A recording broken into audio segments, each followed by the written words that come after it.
Welcome to Stigmatized Drummer tutorial series. I'm Dimitris Dalamitras from Stigmatized Productions. In this tutorial, we will focus on the fourth section of Stigmatized Drummer, the mixer page. In the mixer page, we have access to the 16 tracks of Stigmatized Drummer's mixer by pressing these two buttons. This button is channel 1 to 8, and pressing the other channel 9 to 16, we have access to the rest 8 channels. Here our channels are direct kick, snare top, snare bottom, hi-hat, our toms and floor, ride, crash, overhead, room, bleed channel, compressed channel and side stick. I have to say that for overheads, I splitted the bus of overhead to 4 channels.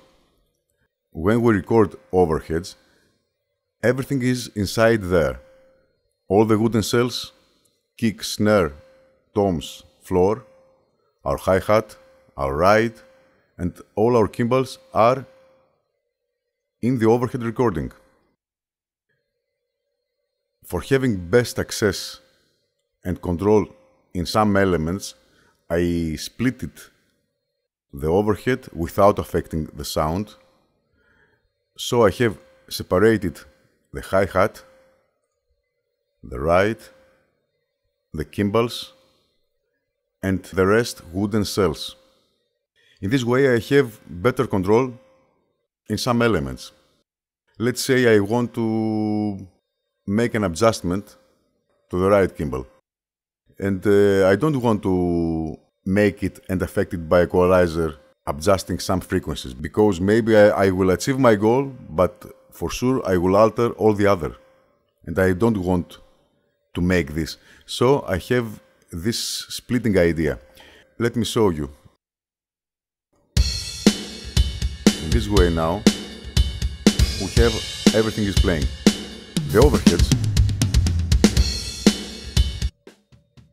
are these channels.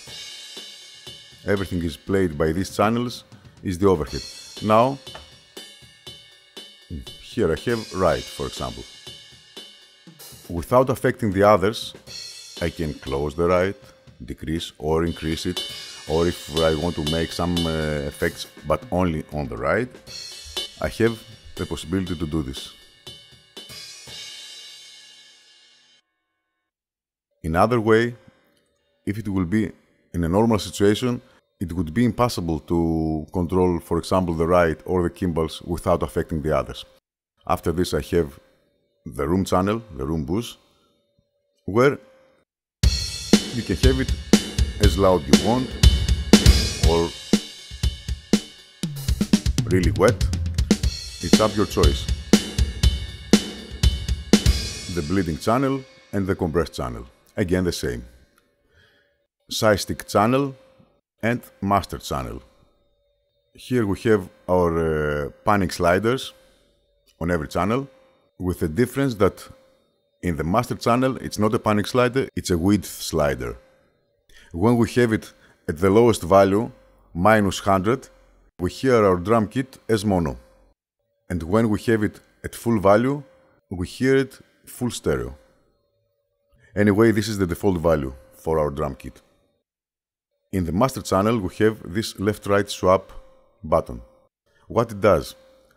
It changes the perception of how we listen to our drum kit. In a default situation, it's from the perspective of drummer. And when we press it, it's getting in the perception of the listener. It means that it changes. Everything is left to right and everything is right to left. For example, let's make a small example. Let's have left here, my side stick. If I press side stick now, I will listen from the left side. Having this pressed, left-right swap, I have it from the other side now. We have our level meters and faders in all our channels, and solo mute buttons in all our channels except master. Here we have our selector buttons. Using the selector buttons, we can have access to 4 high-end effects of contact: the solid G equalizer, the transient master, the solid boost compressor, and tape saturator. When we have pressed the selector button of every channel, we can make our adjustments in our effects. Let's say I want to make something in equalizer of the right channel, and all these adjustments are independent on every channel. It means that if I press the selector button from another channel, for example crash, things are default here because I didn't make anything. When I press again right, I have my values here. In this way, you can make your adjustment in every channel, and you can save your presets, give them a name,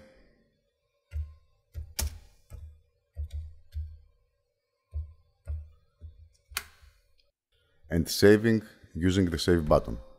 Now in the corresponding channel that I saved the preset, I see inside the initialize and my preset. Additionally, you can use the mixer preset area to save and handle every saved preset or every different volume or pan or solo mute situation here. For example, let's say I make some adjustments, anything.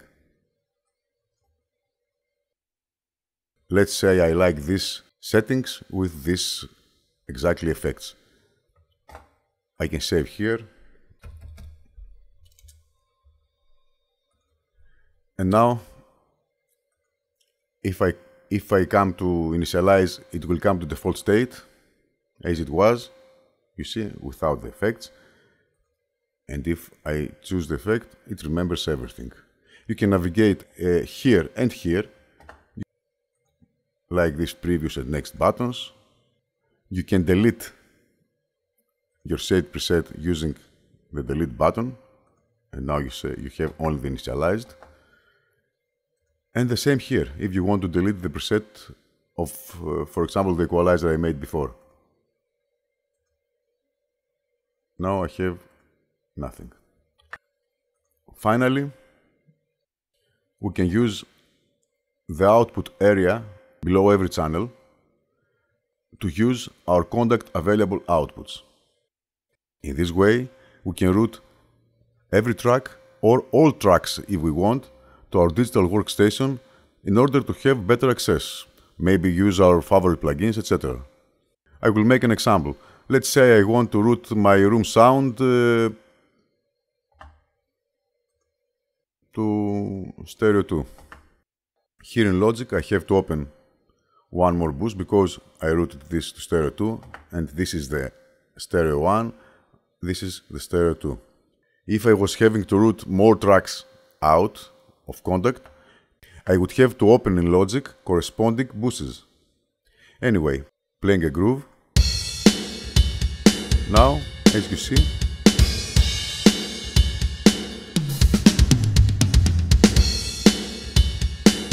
if I make the output of room again master, it will not come to Logic additional boost. It will be all together as before, but in this way I can route independently. Now I have here the sound without the room, and here only the room sound. So I can raise it too much or less, make any adjustment I want. So in this way, you are able to make your adjustments in your favorite digital workstation. Using the features of Stigmatized Drummer mixer section, you have full control on your drum kit, and it's a must for creating your perfect drum track. Thanks for watching. See you in next tutorial. Stay tuned.